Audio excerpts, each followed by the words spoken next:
Hello all. Last వీడియోలో నేను మీకు ప్రోగ్రామింగ్ లాంగ్వేజ్ నేర్చుకోవడం ఎంత ఈజీయో చెప్పాను కదా. సో ఈ వీడియోలో మీరు ఒక జావా డెవలపర్ అవ్వాలంటే ఏమేమి నేర్చుకోవాలో ఆ Java developer course over view ఇస్తాను. ఓకే. సో బేసిక్గా మీకు టైం లైన్స్ వచ్చేటప్పటికి ఒక 4 to 5 months పట్టొచ్చు. ఒకవేళ మీరు స్పీడ్ లెర్నర్ అయితే 2 to 3 months. So it all depends on మీ లెర్నింగ్ స్పీడ్ని బట్టి ఉంటుంది అనమాట. సో ఇందులో మనకి జావా డెవలపర్ కోర్స్లో ఫస్ట్ ఏంటంటే మనకి కోర్ జావా అనమాట. సో కోర్ జావా అనేది చాలా ఇంపార్టెంట్ అండి. ఇది ఒక విధంగా చెప్పాలంటే బ్యాక్ బోన్ అనుకోండి, మీ జావా డెవలప్మెంట్ కోర్స్కి ఒక బ్యాక్ బోన్ అనమాట. సో ఈ కోర్ జావాలో మనకి ప్రైమరీగా ఫండమెంటల్స్ అంటే మనకు ఒక వేరియబుల్స్ కానీ లేకపోతే కంట్రోల్ స్టేట్మెంట్స్, అర్రేస్, అట్లా డేటా టైప్స్ అవన్నీ మనం నేర్చుకుంటాం అనమాట.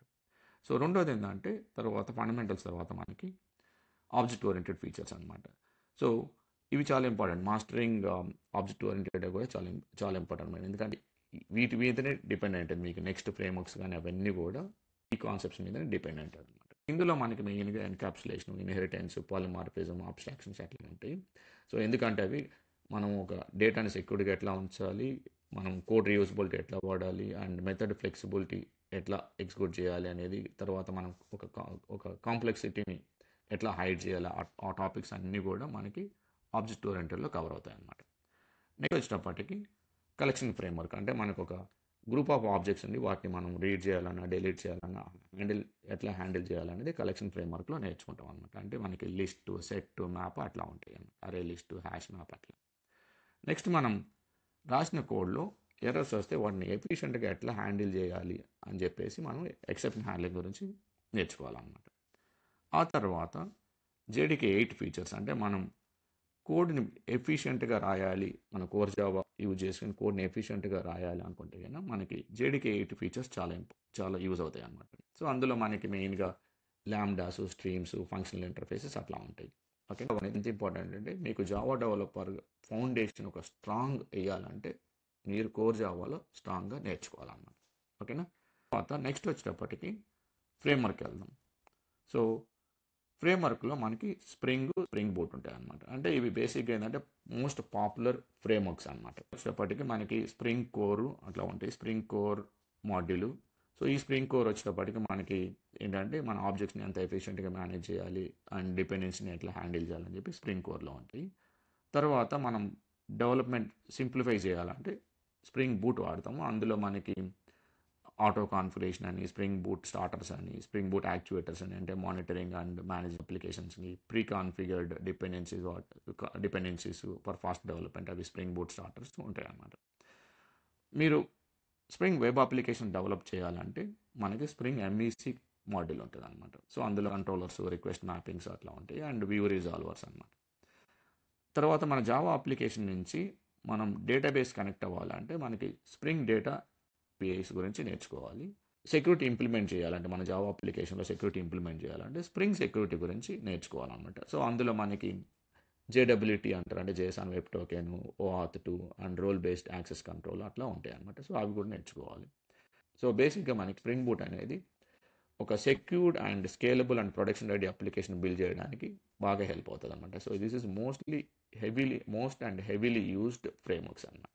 మనం నేర్చుకోవాల్సింది ఏంటంటే రెస్ట్ఫుల్ ఏపీఐస్ అనమాట. అంటే మనం ఒక అప్లికేషన్ నుంచి ఇంకొక అప్లికేషన్కి మనం కమ్యూనికేట్ చేయాలంటే రెస్ట్ఫుల్ ఏపీఐస్ వాడుతూ ఉంటాం. సో అందులో మనకి రెస్ట్ ఏపీఐ డిజైన్ ప్రిన్సిపల్స్ అనేది ఇంపార్టెంట్ అనమాట. సో అందులో ఎందుకంటే అది మన ఏపీఐస్ రాసేటప్పుడు ఎంత ఎఫిషియెంట్గా స్ట్రక్చర్ చేస్తున్నాం అనేది ఇంపార్టెంట్. అండ్ దాంట్లో అన్ని మెథడ్స్, స్టేటస్ కోడ్స్ గురించి కూడా నేర్చుకోవాలంటే మనకి గెట్, పుట్, పోస్ట్, డెలీట్ అట్లా ఉంటాయి. ఆ తర్వాత మనం రాసే ఏపీఐస్కి డాక్యుమెంటేషన్ జనరేట్ చేయాలంటే Swagger API, open API documentation గురించి నేర్చుకోవాలి. అండ్ మనం రాసిన ఏపీఐస్ని రెస్ట్ఫుల్ పోస్ట్ యూజ్ చేస్తాం. సో దాని గురించి కూడా మనం నేర్చుకోవాలన్నమాట. సో నెక్స్ట్ ఇంపార్టెంట్ థింగ్ ఏంటంటే టెస్టింగ్ అనమాట. సో టెస్టింగ్ ఎందుకు రాయాలంటే మనం ఒక బగ్ ఫ్రీ కోడ్ మనం డెలివర్ చేయాలనుకుంటే కనుక టెస్టింగ్ అనేది చాలా క్రూషియల్ అనమాట. సో ఇందులో మనము యాజ్ అ డెవలపర్గా మీరు రాసిన కోడ్ని మళ్ళీ ఇంకొక కోడ్ రాసి టెస్ట్ చేయాలన్నమాట. దాన్ని ఏమంటాం అంటే మనం యూనిట్ టెస్టింగ్ అంటాం అనమాట. సో బేసిక్గా మనం యూనిట్ టెస్టింగ్ దానికోసం మనం JUnit అండ్ మాకిటో వాడతాం అనమాట. So unit testing and Mockito dependencies use చేస్తాం. తర్వాత ఇంటిగ్రేషన్ టెస్టింగ్ అని కూడా ఉంటుంది అనమాట. సో ఈ రెండు ఫ్రేమ్వర్క్స్ గురించి కూడా మనం నేర్చుకోవాలి. ఆ తర్వాత డేటాబేస్ ఏంటంటే డేటాబేసెస్ అంటే మన అప్లికేషన్ డేటాని మనం స్టోర్ చేయాలన్నా రిట్రీవల్ చేయాలన్నా వాటన్నిటికీ మనకు డేటాబేసెస్ కావాలి.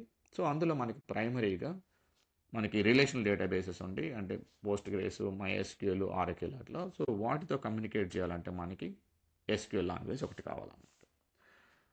అట్లా కాకుండా మనకి నో ఎస్క్యూఎల్ డేటాబేసెస్ అని ఉంటాయి అన్నమాట. అంటే లైక్ అన్‌స్ట్రక్చర్డ్ డేటాని అట్లా స్టోర్ చేసుకోవాలనుకుంటే లైక్ మనకి మాంగో డీబీ కానీ లేకపోతే రైస్ కానీ కేసండ్రా కానీ ఇట్లా నో ఎస్క్యూఎల్ డేటాబేసెస్ ఉంటాయి అన్నమాట. సో ఆ డేటాబేస్ తోటి మన జావా అప్లికేషన్ నుంచి కమ్యూనికేట్ చేయాలి అంటే కనుక మనకి నో ఎస్క్యూఎల్ గురించి తెలియాలన్నమాట. అంటే అందులో కొన్ని క్వరీస్ ఉంటాయి అన్నమాట. ఓకే. వన్స్ డేటాబేసెస్ నేర్చుకున్న తర్వాత నెక్స్ట్ ఏంటంటే మనకి మెసేజింగ్ ఏపీఐ. ఇది జనరల్గా ఏంటంటే మనం ఒక అప్లికేషన్ నుంచి ఇంకొక అప్లికేషన్కి రియల్ టైంలో ఈవెంట్ డ్రివెన్ బేస్డ్గా మనం ఏదైనా మెసేజ్ పంపించాలనుకుంటే కనుక అందుకు మనకి మెసేజింగ్ ఏపీఐస్ యూజ్ చేస్తాం. అందులో మోస్ట్ మనకి కాఫ్కా, తర్వాత కొన్ని ఇంకా కొన్ని ఉంటాయి, యాక్టివ్ఎంకే అట్లా ఉంటాయి.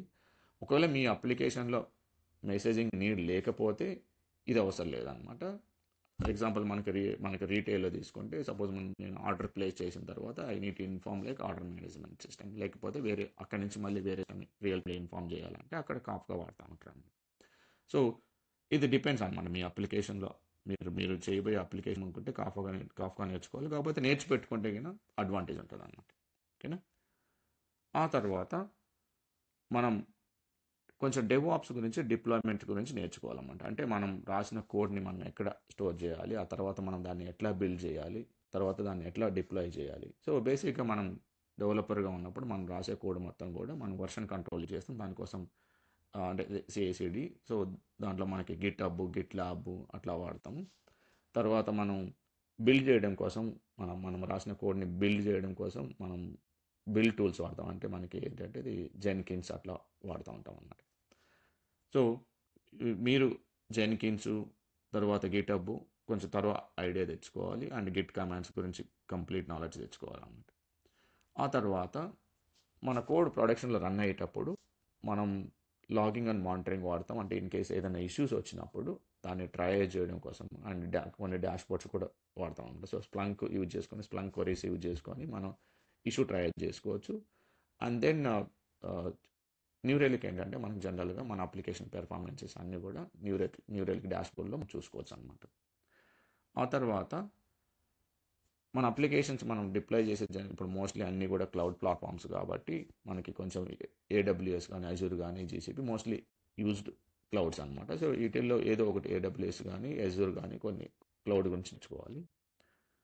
సో నెక్స్ట్ ఏంటంటే ఇవి ఫైనల్గా లాస్ట్ ఒక ఇంపార్టెంట్ థింగ్ ఏంటంటే మనకి సర్వర్లెస్ ఫంక్షన్స్ కూడా, అంటే ఏడబ్ల్యూఎస్ లాంబ్డాస్ కొంచెం మంచి ఐడియా తెచ్చుకోవాలి.